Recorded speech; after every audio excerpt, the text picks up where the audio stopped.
반갑습니다. 난리 났습니다. 아파트 감세 정책, 그리고 전국 4대 불장이 난리가 났다고 합니다. 여러분들 뉴스와 미디어를 통해서 이 부분들을 다 확인하셨을 겁니다. 전국 4대 불장 지금 난립니다. 첫 번째 무엇입니까? 조망권 아파트. 난리 났습니다. 조망권 아파트. 여러분들 잘 아시죠? 그리고 무엇이 난리 났습니까? 재건축 재개발. 자, 재건축 재개발이 하도 난리가 나니까 어떻게 됐습니까? 이거 토지거래 허가구역까지 묶일 정도로 이게 아주 난리 난 겁니다. 그리고 세 번째, 수도권. 여러분들 아시죠? 전국에서 가장 많이 상승세가 높습니다. 그리고 노도광, 토지거래 허가구역을 피한 뭐 노원구뿐만이 아니고 노도광, 네, 노원구, 도봉구, 네, 난리 났습니다. 그래서 여기서 중요한 것은 1번과 2번이는 이것은 변하지 않습니다. 이것은 상수. 3번, 4번은 뭡니까? 이 변수. 이 말이 무엇입니까? 여러분들이 생각하는 조망권 아파트와 재개발, 재건축은 원래 희소한 거죠. 희소. 그래서 이거는 인기에 영합하지 않는다는 겁니다. 1번과 2번은. 그래서 늘 사람들에게 사랑을 받는 아파트다. 그리고 수도권 아파트와 노동화는 저는 이것은 순환매라고 보고 있습니다. 순환매. 항상 부동산은 순환매로 움직인다고 그랬죠. 그래서 인기가 계속 돌고 돈다는 얘기죠. 그래서 저는 지속적으로 수도권 아파트가 노동왕 쪽이 계속 사람들에게 계속 인기가 있을 거라고 생각하지 않습니다. 결국 계속 순환매로 돌고 도니까. 그런데 여기서 중요한 거는 불장 중에 조망권 아파트하고 재건축 재개발은 계속적으로 사랑을 받는다. 상수가 된다. 저는 그렇게 보고 있습니다. 네, 이 부분들 여러분들 참고로 잘 하시기 바라고, 다 동의 났습니다. 조망권 아파트 다 동의 났고, 재건축뿐만 아니고 재개발도 마찬가지다. 이렇게 보시면 바라고, 그래서 전국 4대 불장이 계속 이어지고 있다.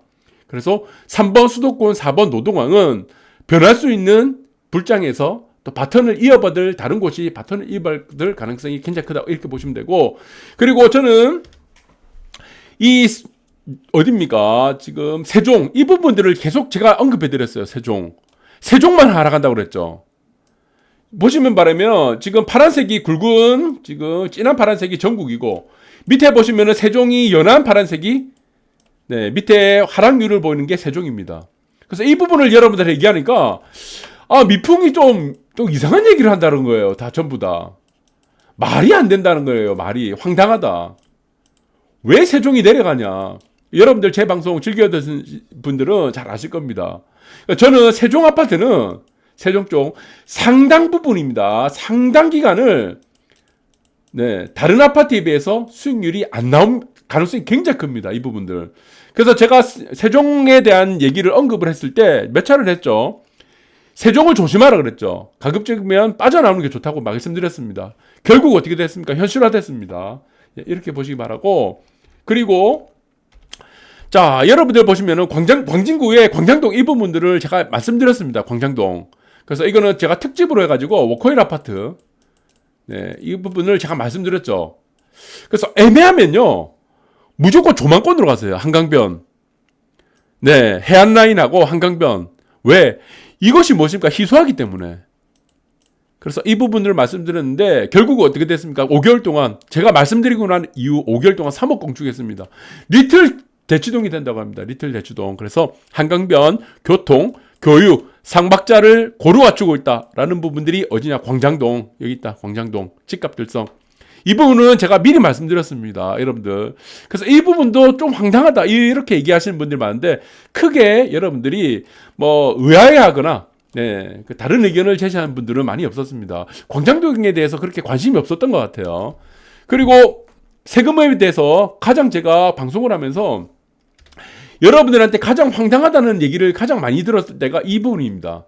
제가 감세로 간다고 그랬습니다. 감세. 올 초부터, 작년 연말부터. 황당하다. 말이 안 된다. 미풍 말이 하는 거는 왜 지금 전국에 있는 모든 사람들이 지금 증세 때문에 난리 났는데 왜 너 혼자 감세라는 이 황당한 얘기를 하느냐. 제가 이 감세라는 부분들을 왜 이렇게 감세로 떨어진다고 그랬습니까? 결국 이 정책은 무엇에 연관된다고 그랬습니까? 포퓰리즘. 예. 포퓰리즘. 예. 인기에 영합하는 정책이란 겁니다. 표에 연관된 정책이란 거예요. 그래서 저는 이 부분이 올해 한 해만 일시적으로 나오는 올해 일시적인 증세 정책이라 그랬습니다. 일시적인. 그래서 이렇게 얘기를 하니까 많은 분들이 뭐 있는 구독자도 떨어져 나가는 상황들이 됐었고, 이후에 보궐선거, 서울시, 부산시 보궐선거에서 민주당이 참패를 하면서 그 이후부터 많은 분들이 또 이 부분들을 제 방송을 들었는지 모르겠지만 물론 참고를 하겠죠. 감세에 대해서 얘기를 하더라고요. 그러니까 저는 대한민국 최초로 얘기를 했습니다. 최초. 뭐 하는 사람들이 지금 저한테 말이 안 된다, 택도 안 된다 이런 얘기를 들으면서 제가 이 부분들을 감세 정책을 계속 나왔다 얘기를 했다. 그래서 시가 16억 1주택자 종부세 낼 듯하다 라는 부분을 했고, 저는 17억 이상이라고 얘기를 드렸습니다. 그런데 1억 정도 차이가 좀 나나요. 이 부분도 여러분들이 확인이 됐었고, 그리고 여기서 보시면은 1주택자 종부세 16억 돼야 부과된다. 그래서 1주택자 종부세는 16억이 돼야 된다는 거는, 이거는 이제 변하게 됩니다. 이게 시세에 따라 변하게 되는 거죠. 왜 시세에 따라 변하냐? 1번부터 2번 쭉쭉쭉 줄을 매겨서 100등까지 있습니다. 여기서 1등과 2등에게만 종부세를 매기겠다는 겁니다. 이것은 이제 절대치에서 상대치로 변하게 되는 거죠. 상대평가로. 상위 1등하고 2등, 그러니까 2%라는 겁니다. 100명이 있으면 1등과 2등에게만 종부세를 부과하겠다는 거고, 양도세는 비과는 12억이 된다는 거죠. 그래서 우리가 기존에는 9억 정도가 되면은 양도세하고 그리고 우리가 종부세는 여기서는 비과세가 됐었습니다. 물리지 않았어요. 그런데 여기서는 좀 다르게 되는 부분이, 종부세는 2%라는 절대치가 아닌 상대평가를 하고, 그리고 양도세는 여기서는 절대치를 그대로 두었습니다. 상향만 시킨 겁니다. 그리고 종부세는 아시겠지만 9억, 여기서 2주택자 혹은 보시면은 부부 공동명의 같은 경우는 6억이죠. 그래서 공동명의 같은 경우는 공제가 없습니다. 원래는 6억이에요. 그래서 공제를 받는 것이 여기서는 3억이 된 거죠. 공제 범위가 3억이 됐다. 그래서 지금은 이제 종부세라는 부분들을 공제 대상으로 나누어지는 것이 아니고, 이제는 상대평가를 두어서 1등하고 2등에게만 매기겠다. 이 부분입니다. 그래서 여기서는 우리가 좀 봐야 되는 게 무엇이냐면은 이 부분이에요. 아까 말씀드렸던 이제 종부세하고 기준이 다른 거죠. 양도세. 근데 여기서 중요한 것은 양도세라는 부분이 12억이라는 부분입니다. 그러면 내가 7억에 매수했습니다. 아파트를. 그런데 이 아파트가 지금 13억이 됐어요. 그럼 기존에는 우리가 9억까지가 이제 양도세를 비과세 받게 되는 거죠. 여기서 종부세, 양도세라는 조건을 채우게 되면 실거주 기간이 2년이라든가 아니면은 비조정 지역 같은 경우는 실거주라든가 이런 부분이 없죠. 단순히 보유만 하면 되고. 그럼 여기서는 2억에 대해서만 비과세를 받고, 나머지 9억부터, 만약에 이 아파트가 13억이면은 9억부터 14억까지는 어떻겠습니까? 이 구간에 대해서는 과세를 매겠다는 겁니다. 일반 과세로. 양도세.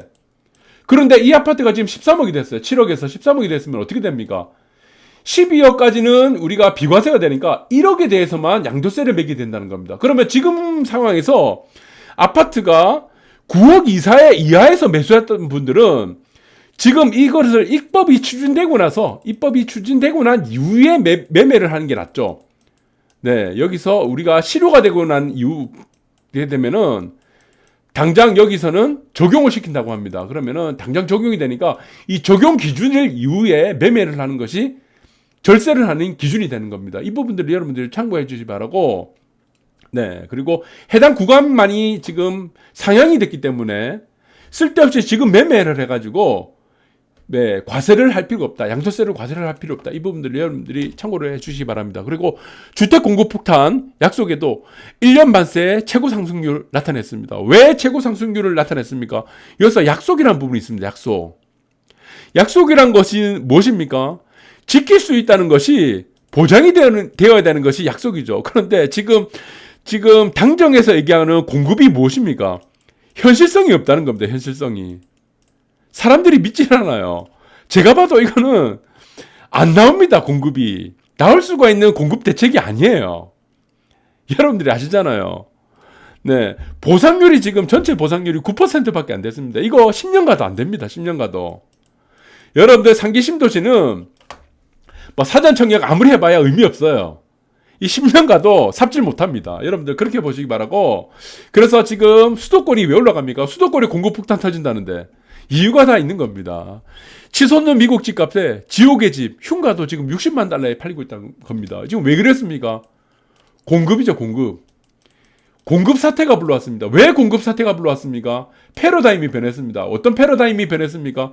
코로나라는 이 패러다임이 가장 중요시된 것이 무엇입니까? 집이라는 것이 가장 중요시됐다는 겁니다. 집콕이 된 거 버린 겁니다. 집에서 일을 하고 이제는 사람들이 몰랐습니다. 코로나가 되기 전에는 집이 그렇게 중요한지. 그런데 코로나라는 이 사태를 한번 겪고 나 보니까 집이 정말 중요하구나. 인생을 살면서. 이 디지털 시대에서는 앞으로 이제는 디지털 시대가 넘어가겠죠. 이 코로나로 인해서 앞당겨지겠죠.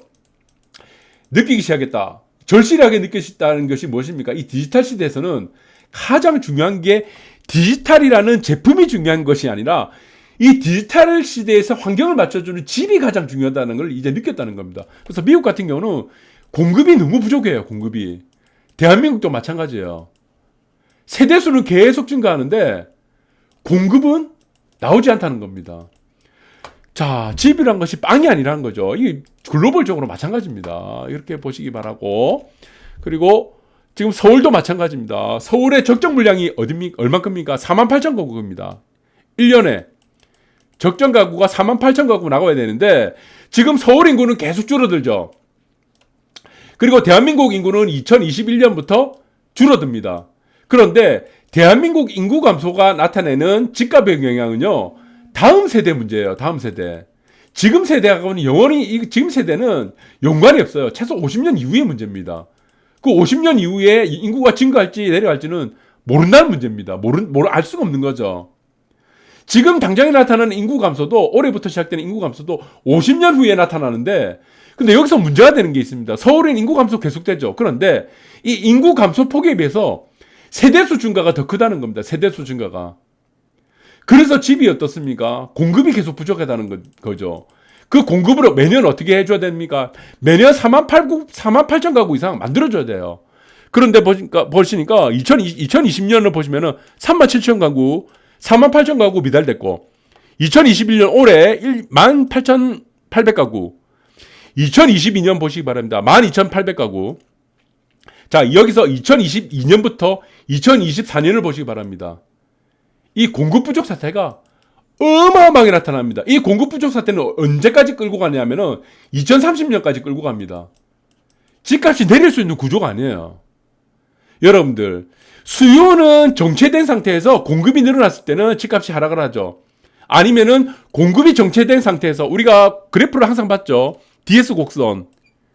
가격이 만나죠. DS가 만나는 곡선에서 서플라이, 디맨드.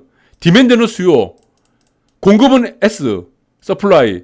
그러면은 마찬가지입니다. 서울의 공급은 어떻습니까? 수요는 계속 늘어나죠. 수요는 계속 늘어나. 근데 공급도 계속 늘어납니다. 공급도 계속 줄어버려요. 공급은 이쪽으로 가잖아요. 네. 수요는 계속 늘어나고, 수요는 어떻습니까? 계속 이쪽으로 가려고, 공급은 어떻습니까? 계속 0쪽으로 가려고 하고, 0. 그러니까 가격 자체가 어떻게 됩니까? 만나는 가격 자체가 어떻게 돼요? 무한대로 올라간다는 겁니다. 여기서 만나는 거죠. 맨 마지막에. 그래서 이 문제가 계속 발생한다는 문제를 여러분들이 보시기 바라고, 부산도 마찬가지예요. 부산도 마찬가지고 2024년 되면은 공급 절벽으로 옵니다. 입주 물량이 절벽이 되버립니다. 이 절벽이 어디까지 갑니까? 2030년까지 갑니다. 왜 2030년까지 가냐? 부산, 서울은 이제 지을 땅이 없습니다. 지을 땅이. 자, 여러분들이 생각을 하셔야 되는 게 뭐냐면은 1대 도시하고 2대 도시 부산, 서울이죠. 서울, 부산인데, 자, 이 도시에서 만들어질 수 있는 공급이 키를 지는 곳이 어디입니까? 재건축이에요, 재건축. 그리고 재개발입니다. 그런데 재건축, 재개발이 무슨 빵을 만들듯이 뚝딱 만들어지는 것이 아니에요. 그리고 여기서는 어떻습니까? 땅이 없다는 겁니다. 여기서 중요한 것은 무엇이냐? 그러면 재건축이라도 재개발이라도 만들어졌는데 재개발 같은 경우는 기본이 10년 정도 걸리죠. 이거 미리 준비가 안 됐다는 겁니다. 재개발은 어떻습니까? 제초안 때문에 안 됩니다. 제초안 때문에. 제초안 때문에 일반 분양 물량이 안 나와요. 그러면 결국 어떻습니까? 만들어질 수 있는 곳들은 다 외곽입니다. 외곽. 그럼 외곽지라도 어떻느냐? 이게 당장 아파트가 공급이 되냐? 안 된다는 겁니다. 그래서 부산, 서울은 2030년 앞으로 9년에서 10년간은 공급이 안 나옵니다. 이게 나올 수가 없다는 겁니다. 이 구조적인 문제예요. 말씀드렸죠. 수요 공급.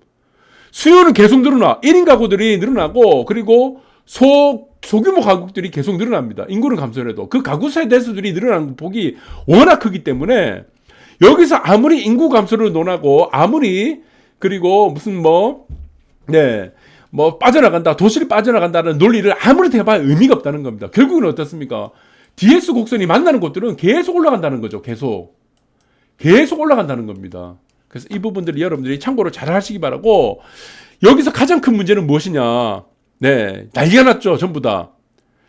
증세가 될 거라고 생각했던 부분들은 결국에는 오히려 감세가 돼버렸고요. 특히 부자들, 고가주택 때 감세가 돼버렸고, 그리고 4대 도시가 아니고, 재건축, 재개발, 한강조망권, 그리고 특히 해안라인 쪽 조망권들, 그리고 노도강, 수도권, 불장이 돼버렸는데, 여기서 가장 피해를 보는 사람들이 누구냐? 비트코인입니다. 비트코인에 투자했던 사람들이 누구냐는 겁니다. 이 청년층들. 이게 가장 큰 문제입니다. 2030 세대. 이 사람들이 어마어마한 돈을 대출받았는데, 이 58.4%를 어디다 투자했습니까? 코인. 영원으로 가버린다. 영원으로. 그래서 이거는 자산 양극화를 유발할 수밖에 없다는 겁니다. 이 부분들이. 그래서 저는 가장 우려되는 부분들이 2030 세대다. 이 부분들을 여러분들이 참 너무나 어렵습니다. 맞출 수가 없다. 그래서 자산화폐 열풍 올라탄 청년층. 여기서 가장 큰 문제가 이겁니다. 부채 부실 사태가 나타날 가능성이 크다는 부분입니다. 이게 2030. 세대들 중에 징후가 곳곳이 나옵니다. 이 파산한다는 얘기죠. 한마디로. 뱅크럽시. 자, 그러면은 2030 세대들한테 이 파산을 하게 된다. 그러면은 여기서 어떻게 됩니까? 출산율이 또 낮아질 거 아니에요, 여기서. 그럼 정부에서 할 수 있는 일이 무엇이냐? 또 돈 푼다는 겁니다. 이게 또 돈 푼다. 방법이 이거밖에 없다는 거예요, 이게. 그럼 이 또 돈을 풀면 어떻게 되겠습니까? 아파트값 어떻게 되겠어요? 또 올라간다는 거죠. 공급은 2030년까지 안 나오고. 이 골때리입니다, 이거. 이 골때려요. 진짜 골때린 문제입니다, 이거. 여러분들, 단순한 문제가 아닙니다. 네. 그래서 여러분들 이 부분들을 잘 참고해 주시기 바라고, 오늘 방송 여기까지 하도록 하겠습니다. 감사합니다.